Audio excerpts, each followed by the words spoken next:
Leigh Brown. Welcome to the new production from CRS and the Residential Real Estate Council to help you, our realtor members, be completely up to speed on everything you need to know in and around real estate. This first edition is going to bring to you just the bullet points of what you need to know as a realtor today in the new tax reform guidelines. I'm bringing to you our specialist from the National Association of Realtors, Jamie Gregory. He's our Deputy Chief Lobbyist. Jamie, thank you for joining us. Leigh, thank you for having me. It's great to be here. So Jamie's job today, y'all, is to help you find out just what you need to know. So grab your pencils or get your cell phone and you can make a little tiny video of the pieces you need. If you're a policy wonk, there's a giant link at the bottom where you can get all the dirty details. But for the regular CRS or regular realtor member, Jamie's got your highlights. So Jamie, first of all, tax reform has been passed and signed and it's already in effect. What do realtors need to tell homeowners when they go on listing appointments or work with buyers? So probably the key provisions are the changes to the mortgage interest deduction. New loans as of January 1st are now capped at $750,000. The interest is deductible on mortgages up to $750,000. We did retain second homes, very important. We were able to retain the capital gains exclusion, the $250,000 for single filers and $500,000 for married couples. Same holding period of 2 years. It must be your principal residence for 2 out of the last 5 years, still in place. So those are very important. Changes to the state and local deduction is now state and local tax deduction is now capped at $10,000. That does include income, both property and income and sales tax. So that's the good part. Bad news is that it's capped at $10,000. So that's going to be a change for a lot of communities in America. Okay, so what y'all need to take away from that is that Jamie said it's for new mortgages. So if your clients ask you about their mortgage interest deductibility and they're not buying a house this minute, this doesn't affect the past history. This is for going forward. And by the way, that was a huge win for us as realtors because the original proposal was to take it down to $500,000. We got it back up to $750,000. So y'all did some great work on behalf of us. Thank you, Leigh. And there's a subset that's worth mentioning, that current loans that are up to $1 million are still refinanceable. You can still refinance them up to $1 million as long as it's the existing amount. You can't do a cash out. So if you currently owe $800,000 and you want to refi, you can, as long as it's not a purchase loan. It's only a refi without cash out. That's huge. That's Yes. huge. I didn't know that, so hopefully Yep. y'all didn't know that either, and now you do. And tell a friend, share this video. The other thing I want to ask about is the capital gains exclusion. Y'all remember, it has been 2 out of 5 years, as Jamie mentioned.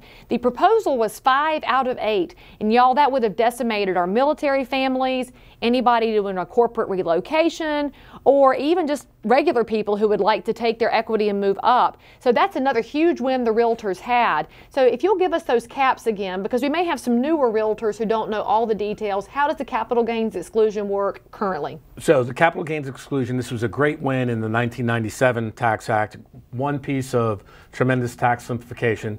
If you own your home as your principal residence for 2 out of the last 5 years, as a single filer, you can keep up to $250,000 of capital gains tax-free.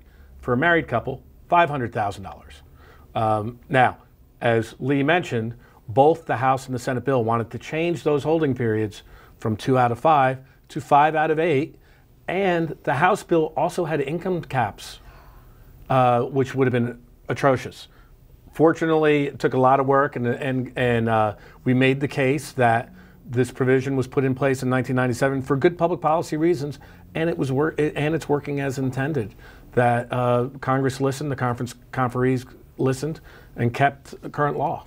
Which is awesome. And by the way, notice that's gains, not purchase price. So make sure you understand that difference. Now let's jump over to what it means to realtors as business people. What changed in tax code that could affect our business lives? So the first one is the changes to the pass-through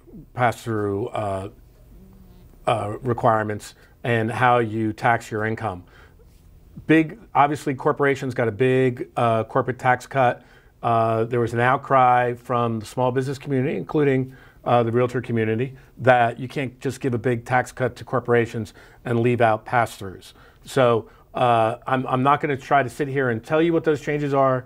As Leigh mentioned, there is a link. I would also encourage you to go to nar.realtor. Evan Lydiard, who's our staff policy expert, has done a big description of exactly what the pass-through changes mean, but they should be good for most realtors.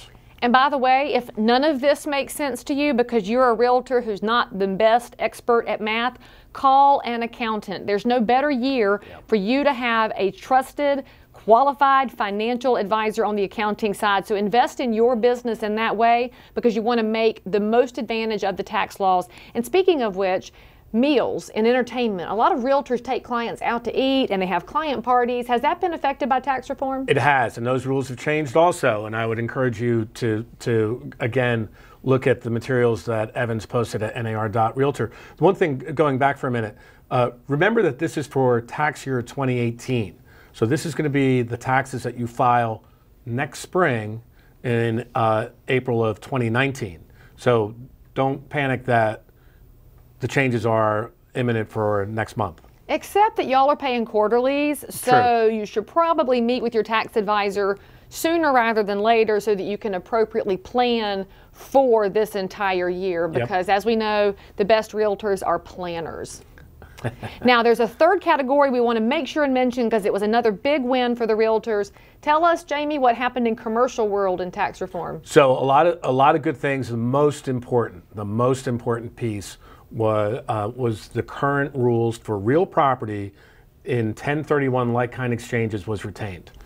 There was a lot of talk about either eliminating like-kind exchanges, changing the rules across the board. Ultimately, what Congress decided was to keep the current rules for real property, but eliminate like-kind exchanges for personal property. So artwork, car fleets, etc., that's out. But real property has been kept the way it was.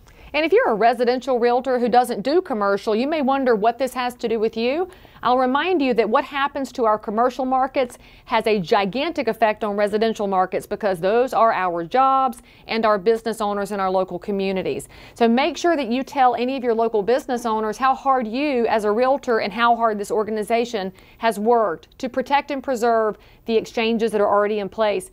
And by the way, great idea for you to be looking at purchasing investment property now so that you can preserve your future as well. Again, there's more information in the links attached. Jamie, we really appreciate you and all the hard work you've done. Go enjoy the rest of your snow day since you're in your relaxed sweater garb. And we'll see you next time we have exciting tax news to talk about. Thank you, Leigh.